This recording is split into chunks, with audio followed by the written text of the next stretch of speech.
السلام عليكم ورحمة الله وبركاته. بسم الله والحمد لله والصلاة والسلام على حبيبنا وأسوتنا وقدوتنا وشفيعنا رسول الله صلى الله عليه وآله وسلم.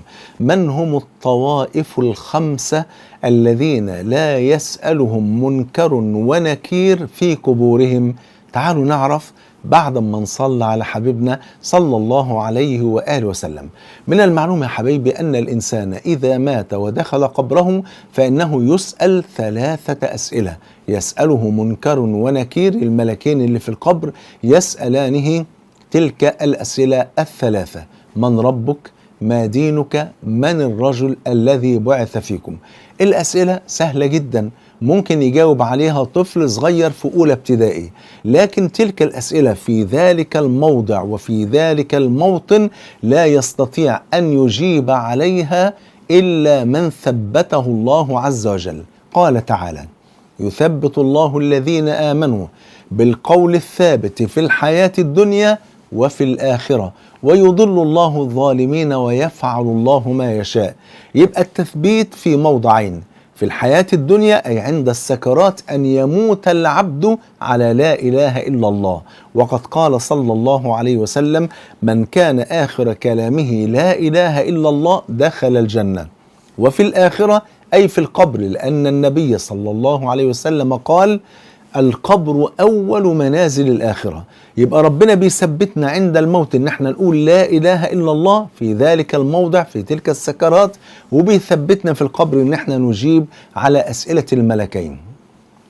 المؤمن يثبته الله، أما الكافر والمنافق فإنه لا يثبته الله عز وجل. ولذلك إذا أجاب المؤمن على أسئلة الملكين بفضل الله يبدأ بعد ذلك يعني يجد أكثر وأعظم 13 نوع من أنواع النعيم في القبر، ذكرتها لحضراتكم في فيديو سابق بفضل الله سبحانه وتعالى. أما الكافر والمنافق فعدم إجابته على أسئلة الملكين بعدها مباشرة يبدأ عذاب القبر. بعض الناس يقول: بس يا شيخ محمود ده في ناس بتنكر عذاب القبر. أقول لحضراتكم ربنا يبارك فيكم يا رب ويجعل قبوركم روضة من رياض الجنة. ارجعوا لمقطع لي أو فيديو سابق عن الأدلة على نعيم وعذاب القبر، ستجدوا أدلة كثيرة جدا من القرآن ومن السنة بفضل الله سبحانه وتعالى. وعندنا قاعدة: لا اجتهاد مع وجود النص، فعندنا نص من القرآن يعني نصوص من القرآن، وعندنا نصوص صحيحة وكثيرة من سنة النبي صلى الله عليه وسلم. ولا أحد يعلو صوته فوق صوت النبي صلى الله عليه وسلم: لا ترفعوا أصواتكم فوق صوت النبي.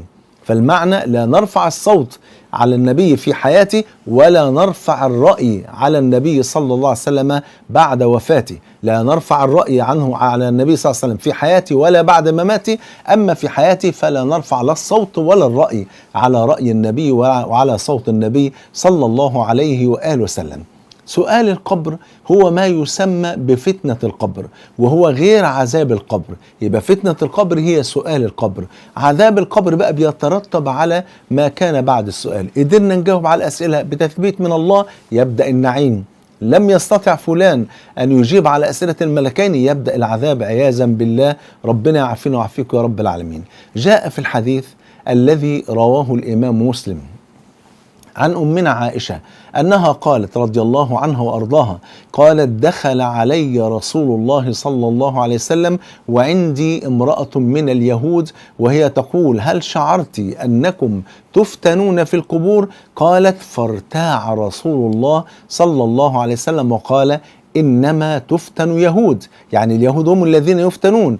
فقالت عائشة: فلبثنا ليالي ثم قال صلى الله عليه وسلم: هل شعرت أنه أوحي إلي أنكم تفتنون في القبور؟ قالت عائشة: فسمعت رسول الله بعد صلى الله عليه وسلم يستعيذ بالله من عذاب القبر. طيب هنا بقى في 5 طوائف يا حبايبي لا يسألون. ال5 طوائف دول كلهم من المسلمين فقط.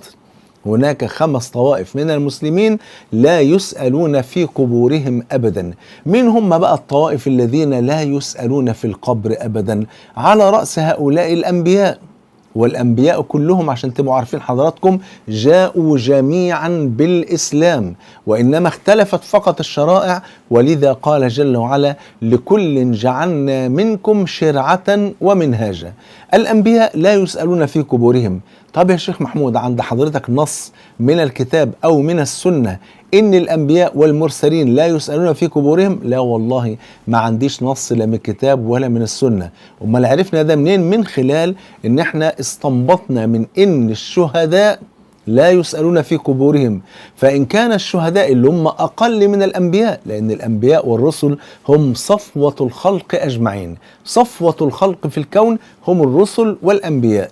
فإن كان الشهداء اللي هم أقل من الرسل والأنبياء لا يسألون في قبورهم، وهم بلا شك أقل رتبة من كل الأنبياء، وأيضا فالإنسان يسأل في قبره عن نبيه، بيسأل من ربك، ما دينك، من الرجل الذي بعث فيكم، يعني يسأل عن النبي بتاعه.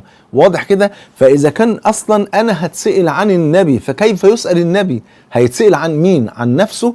ما ينفعش يسأل عن نفسه، وهو أصلا يعني بيسأل عنه ولا يسأل هو بفضل الله سبحانه وتعالى. وسبق أن ذكرنا أن النبي صلى الله عليه وسلم قال لأمنا عائشة رضي الله عنها: أوحي إلي أنكم تفتنون في قبوركم. قال لها إيه؟ أنكم، ما قالش أننا، يعني استثنى النبي نفسه وكأنه يخاطب الأمة ولا يخاطب نفسه صلى الله عليه وسلم.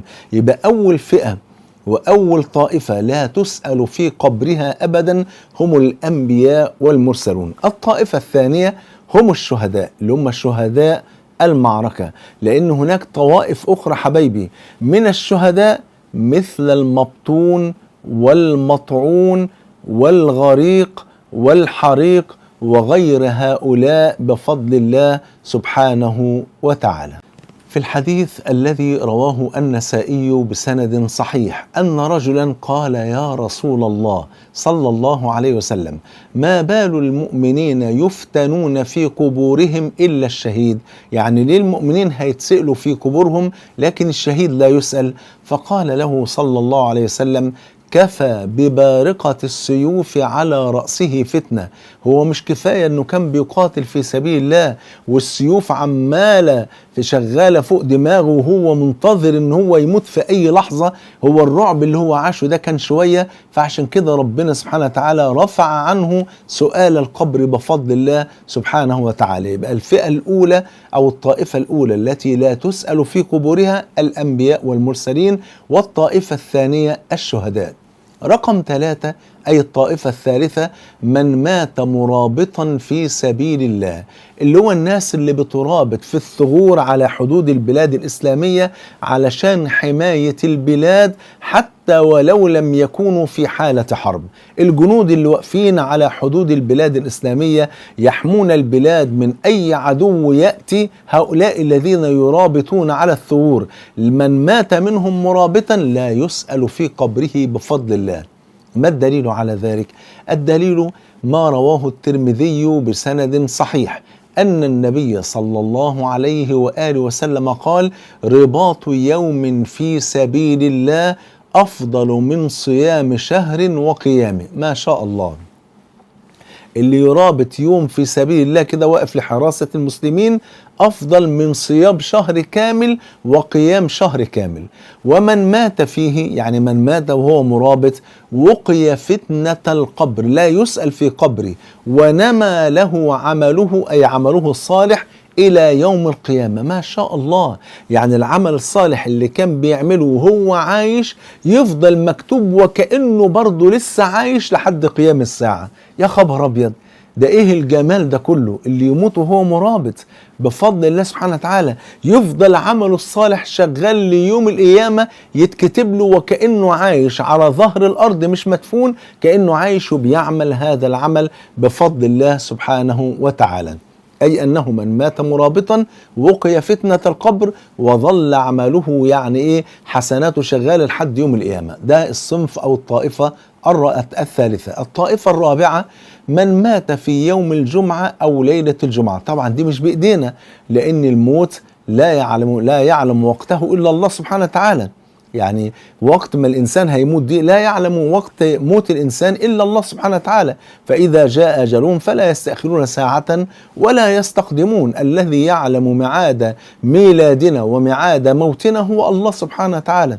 إذا فمن مات يوم الجمعة، وهذه منحة من الله، لأن احنا ما لناش يد فيها، ما حدش فينا بيظبط مواقيت موته ان هو يموت في ليلة الجمعة او يوم الجمعة، انما الذي يقدر ذلك هو الله. فمن مات في يوم الجمعة او في ليلة الجمعة ايضا وقي من فتنة القبر، كما جاء في الحديث الذي رواه احمد والترمذي باسناد حسن أن النبي صلى الله عليه وسلم قال: ما من مسلم يموت يوم الجمعة أو ليلة الجمعة إلا وقاه الله تعالى فتنة القبر. طب ليه؟ قال لك ده لشرف يوم الجمعة. يوم الجمعة ده أعظم يوم في الأسبوع، زي ما يوم عرفة أعظم يوم في السنة، تمام كده؟ ولقد جاء في الحديث اللي رواه مسلم أن النبي صلى الله عليه وسلم قال: خير يوم طلعت عليه الشمس يوم الجمعة. ما شاء الله. الطائفة الخامسة والأخيرة حبايبي من الذين لا يسألون في قبورهم هم غير المكلفين من الأطفال، وكذلك من فقدوا عقولهم قبل البلوغ. واضح كده؟ يعني الأطفال غير مكلفين، وبالتالي لو مات وهو طفل وأصلا معلش ذنوب، لأن القلم لم يجري عليه، فهيتسأل عن إيه؟ مفيش أصلا ولا ذنب عليه، ولا هو مكلف لا بعمل صالح ولا بأي حاجة، تمام؟ فلو مات وهو طفل، خدوا بالكم من حاجة، حتى لو كان الطفل ده يعيش بين أسرة غير مسلمة. ليه بقى؟ لأن النبي صلى الله عليه وسلم وضح أنه كل مولود يولد على الفطرة، والفطرة هي الإسلام. طب لما يكبر بقى ويبلغ، فأبواه إما أن يهودانه أو ينصرانه أو يمجسانه. يعني لما يكبر إما بقى أهله هيكونوا نصارى هيخلوه نصراني، أو يكونوا يهود هيخلوه يهودي، أو يكونوا مجوسي يخلوه مجوسي. أما قبل البلوغ فهو ما زال على الفطرة، أي على الإسلام. فأي طفل على وجه الأرض سواء يعيش بين أسرة مسلمة أو غير مسلمة، طالما أنه دون سن التكليف، لو مات لا يسأل في القبر، بل ويكون من أهل الجنة. كذلك أيضا من فقدوا عقولهم، يعني أصيب بالجنون قبل التكليف، يعني قبل سن البلوغ، قبل ما يبلغ وقبل ما يكلف كان أصيب بالجنون، والمجنون رفع عنه القلم، لا يكتب عليه أي حاجة بالمرة، ولا يحاسب ولا يعاقب، لأنه مجنون فاقد للعقل، يعني فاقد للتكليف. فهذا لا يسأل وهذا لا يسأل. وهي مسألة خلافية بين أهل العلم، فبعض أهل العلم يقولون أنهم لا يسألون، واستدلوا بقول النبي صلى الله عليه وسلم كما عند أحمد بسند صحيح أن النبي صلى الله عليه وسلم قال: والسقط يصلى عليه. السقط اللي هو الناس بتسميه السقط، تمام كده؟ والسقط يصلى عليه ويدعى لوالديه بالمغفرة والرحمة. فاستنبط أهل العلم أنه إذا كان يدعى لوالديه وليس له هو، إذن فهو لا يسأل، لأنه لو كان يسأل كان يبقى الدعاء بيكون بالتثبيت ليه هو، صح كده؟ إنما لا يدعى له، إنما يدعى لمين؟ للوالدين. ويقاس على ذلك أيضا الذي فقد عقله قبل البلوغ. في المقابل بقى بعض أهل العلم قالوا لا، ده هو بيسأل ولكن الله يثبته، لأنه غير مكلف وغير مذنب ولم يذنب أبدا، وده بيصبرنا عند موت الأطفال. لكن الراجح أن الأطفال والذين فقدوا العقول قبل سن التكليف لا يسألون في قبورهم، والله أعلى وأعلم. إذن هناك 5 طوائف حبايبي لا يسألون في قبورهم: رقم 1 الأنبياء والمرسلين، رقم 2 الشهداء، رقم 3 من مات مرابطا في سبيل الله، رقم 4 من مات في يوم الجمعة أو ليلة الجمعة، رقم 5 غير المكلفين من الأطفال ومن فقدوا عقولهم قبل البلوغ. أسأل الله عز وجل أن يثبتني وإياكم عند السؤال، وأن يجعل قبورنا روضة من رياض الجنة ولا يجعلها حفرة من حفر النار، وأن يجمعني وإياكم مع سيد ولد آدم صلى الله عليه وسلم في الفردوس الأعلى. بحبكم في الله، والسلام عليكم ورحمة الله وبركاته.